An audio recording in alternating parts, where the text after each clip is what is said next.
Imagine this. In an instant, all the power in the US goes out. Your lights flicker and die, your phone screen goes black, every electronic device you rely on becomes a lifeless shell. This isn't your typical power outage, this is the ominous aftermath of an electromagnetic pulse, or EMP attack. In the blink of an eye, life as you know it transforms into a scene straight out of a dystopian novel. The immediate effect is confusion, a thick fog of disbelief that settles over everything. The streets plunge into chaos as traffic lights fail and cars' electronics are fried, making them useless. The airwaves fall silent. Communication networks crumble, leaving a deafening silence in their wake. In these initial moments, survival isn't about strength or speed, it's about preparedness. Those who have an EMP-ready bug-out bag at hand suddenly find themselves ahead of the curve. This isn't just a backpack filled with odds and ends, but a lifeline packed with essentials. Manual tools that don't rely on electricity, water purification tablets, non-perishable food items, a first aid kit, and crucially, a plan. While panic may be the first instinct, this is a time for quick, decisive actions. Securing your home becomes a priority. Simple steps like turning off gas supplies can prevent disasters down the line. If you have a family, gathering everyone together and ensuring their safety is paramount. In the face of an EMP attack, our modern comforts become our Achilles heel. But with an understanding of what to expect, and by taking the right precautions, it is possible to navigate this sudden descent into darkness. So let's delve deeper into this scenario. Let's explore the world post-EMP attack, from the immediate aftermath to the long-term changes. Because knowledge is power, and in the face of such an event, it's the one power that the EMP can't take away. In this new world, survival starts with quick, decisive actions to ensure safety. We're now 1 week into the aftermath of an EMP attack. The initial shock has subsided, and a new reality has begun to set in.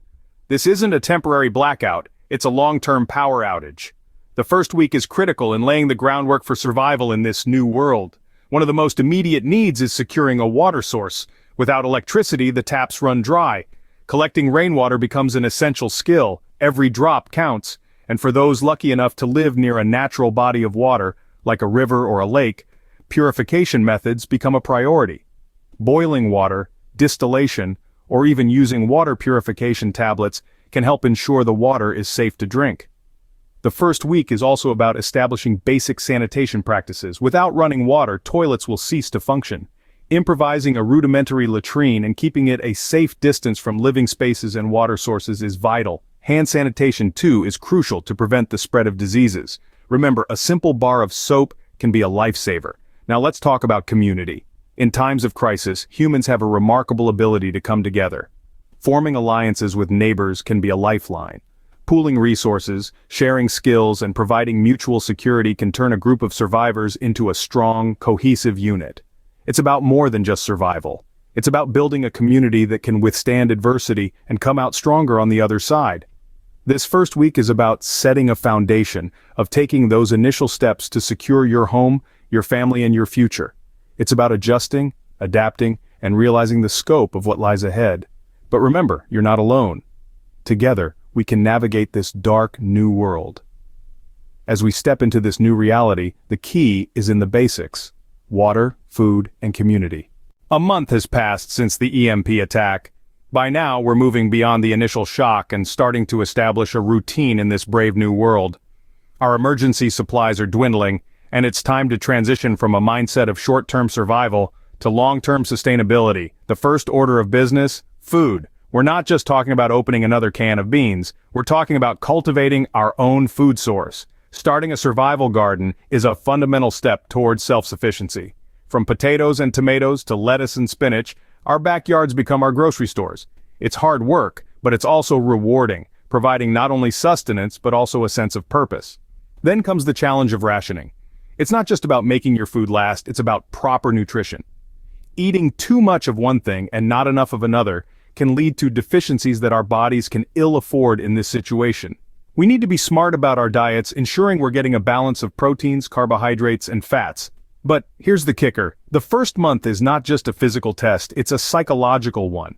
The reality of our situation is sinking in, and it's not uncommon to feel a sense of despair.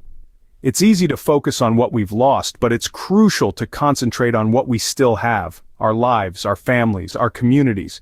We need to find joy in the small victories like a successful crop or a clear night sky. We also need to be adaptable, ready to learn new skills and let go of old habits. Maybe you were a software engineer before the EMP, but now you're a gardener, a hunter, a builder. It's a shift in identity that can be difficult to accept, but it's also a chance to discover strengths we never knew we had.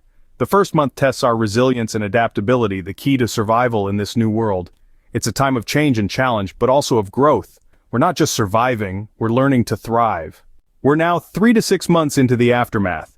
The struggle to survive has become a way of life, a life that's now centered around long-term survival strategies. Let's talk about those. First, we have to look at food preservation. The canned goods and non-perishables you had in your bug-out bag, those are long gone by now. It's time to turn to traditional methods of food preservation, like canning, smoking, or drying. You might be wondering, but how do I can without electricity? Well, it's possible, and people have been doing it for centuries. By using pressure canning methods and sterilizing your jars properly, you can preserve your harvest for the leaner months. Smoking and drying are also excellent ways to extend the shelf life of meat and fish. It's all about going back to basics. Next, let's talk about energy. In this new world, renewable energy sources aren't just an eco-friendly choice, they're a necessity. Solar panels, if you have them, will be your best friend, but don't worry if you don't have those. A small hand crank generator can also do wonders when it comes to charging essential devices. Every bit of power you can generate independently brings you one step closer to self-sufficiency. Finally, it's about fortifying your shelter. Your home isn't just a place to sleep anymore, it's your fortress against the outside world. Weather, wild animals, and yes, even other people can pose potential threats. Start by reinforcing your doors and windows. Use whatever materials you can find. You could also consider building a perimeter fence or a watchtower if resources allow. In this phase, we're building a self-sufficient life, one that's independent of the conveniences we once knew. It's a tough transition, but remember, every step you take towards self-sufficiency is a step towards survival. Half a year has passed. Our survival is becoming a way of life. With the advent of the 6th month, we're not just surviving anymore. We're flourishing in our new reality. The seeds of our survival gardens have taken root, and we're reaping the rewards of our foresight and hard work. It's during these times that the power of community comes into sharper focus. We're not lone wolves, but members of a pack, each bringing our unique skills to the table. The neighborhood doctor is now the community healer, the mechanic has become a vital cog in keeping things running, and the retired police officer is now the guardian of our safety. We've formed more structured communities with assigned roles and responsibilities. But it's not just about survival anymore, it's about thriving in this new world. A barter economy has emerged, where skills and goods are exchanged rather than currency. A jar of homemade preserves might be worth a pair of sturdy boots, while an hour of medical advice could be traded for a week's worth of firewood. Yet, amid our burgeoning society, we can't forget the need for security. Our homes have transformed into fortresses, our neighborhoods into strongholds. We've constructed defenses and conduct regular patrols, ensuring the safety of our community. Trust and vigilance have become the cornerstones of our society as we look out for each other and stand united against potential threats. These months have taught us the importance of adaptability, resilience, and a strong community.